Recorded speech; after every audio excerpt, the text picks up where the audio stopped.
Hello, it's me again. You're probably wondering where I've been and why am I just a head in a telly?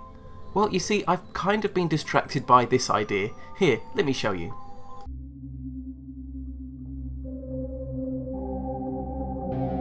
If you go to the park just after dark, down the off-beaten track, and don't look back, you will find a secret place full of creatures from a world you never knew.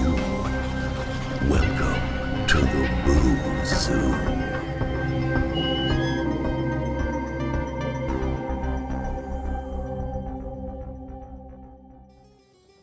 That's right, I've come up with an idea for my own original cartoon series, The Boo Zoo.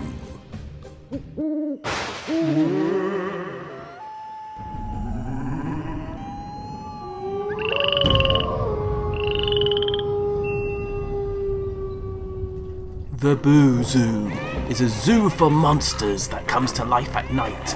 It's a secret place where only witches, vampires and mummies go to take their children for an exciting night out to see all these exciting monsters.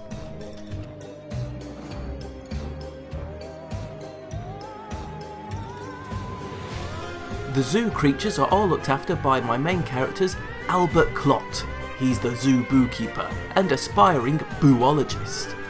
Albert's 10 years of age and the youngest person to take on the mantle of zoo bookeeper. He's energetic and mischievous, which is quite handy for dealing with some of the monsters, but not so handy when dealing with some of the zoo visitors. Albert often prefers the company of monsters to people, and he uses the monsters to his advantage in playing a trick or two at the zoo. And then we come to Albert's shape-shifting best friend, Slimon. Slimon is the only creature at the zoo that's able to talk, because Slimon found half a brain in the bin, which in turn has given him some sort of silly sentience and a little bit of self-awareness. And I guess compared to the many other slimes at the zoo, he could be considered intelligent. Slimon likes to proudly proclaim that he's the officially unofficial zoo mascot, and he'll make sure that everybody knows it. As Slimon is a being made of slime, he can easily shapeshift into anything that he wants, which can be a problem when Slimon can't make up his mind on who or what he wants to be for the day. Though with some encouragement from Albert, Slimon is easily able to employ his slimy shapeshifting talents to a variety of situations.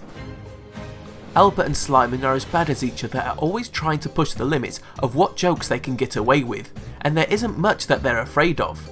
Well, apart from being turned to stone. You see, the zoo is run by Mistress Gorgana, the owner of the Boo Zoo, and she often threatens to turn the duo to stone if ever their antics get out of hand, so at least one threat per day. When she's not trying to keep Albert and Slimon's antics under control, she can often be found counting her money, as she loves the stuff, and making profit at the zoo is her #1 priority. Aside from her love of money, she also does have deep but hidden affection and great pride in her menagerie of monsters at the zoo. To help out with some of those monster mishaps, Albert has the Boopedia, the monster manual kept under his hat at all times. The Boopedia is a sentient old tome that has all the written knowledge of the previous bookeepers that came before Albert. And of course Albert also likes to note his own discoveries into the Boopedia himself. Now allow me to introduce you to some of the nightly visitors to the Boo Zoo. They often fall foul of Albert and Slimon's many pranks. Some of these people enjoy the jokes, some don't. Try and guess which ones they are. But come what may, by break of day, Albert and Slimon always set things right, just in time before the Boo Zoo fades into the daylight. It wouldn't be much of a zoo for monsters if I didn't introduce you to some of them, so here they are. First up we have Ivor, the Airy Man. He likes to eat other people's ice creams at the zoo and cause a lot of trouble if you don't keep an eye on him. We have the zoo Kraken Craig, Craig the Kraken. He's a bit grumpy and very protective of the shipwreck in his lair. He also likes to be kept busy with a crossword and maybe a Sudoku or two. Harry Yeti is the cuddly zoo Yeti and has taken quite a motherly shine to Albert. She likes to make sure that nothing bad ever happens to him. She's very affectionate, soft and cuddly. She may look tough on the outside, but inside she's as sweet as sugar. Not one of Slimon's favourite monsters at the zoo, it's Samael. Samael is a slime-eating snake that often tries to take a chunk out of Slimon. So when it comes to looking after Samael's enclosure, Funny enough, it's one of Albert's easiest jobs, as Slimon isn't one to help with that task. Finally, we have all of Slimon's colourful brethren, and not forgetting his sisters too. It's all the other slimes, all the way from the mumble jumble jungle, where Slimon and all the other slimes come from. Well, many of these creatures come in all sorts of various size, colours, shapes, textures, and even temperatures too. And might there be a mother slime perhaps? Who knows? It's also going to be an episodic series with no overarching story, just plain silly spooky fun in general. The series is going to be aimed at children aged 6 to 11, and it's going to run at approximately 10 to 11 minutes per episode. So yeah, the past year I've just been working on developing this series Bible, and working on the characters, concepts, and the overall idea of the Boo Zoo. Along with that, I've also conceived a number of episodes. I'm planning for 54 in total, and I've already got an idea for 34, but inspiration strikes and I do have plenty of ideas to fill in the remaining missing numbers.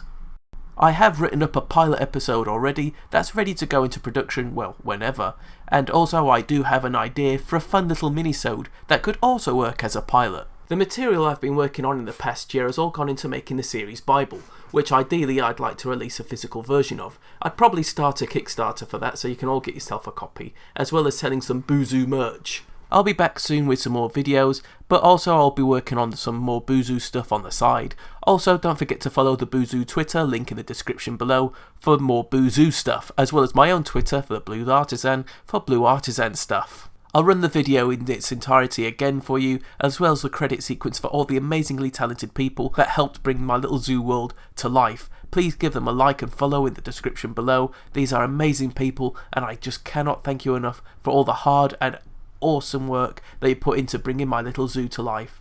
So until next time, I'll see you all soon.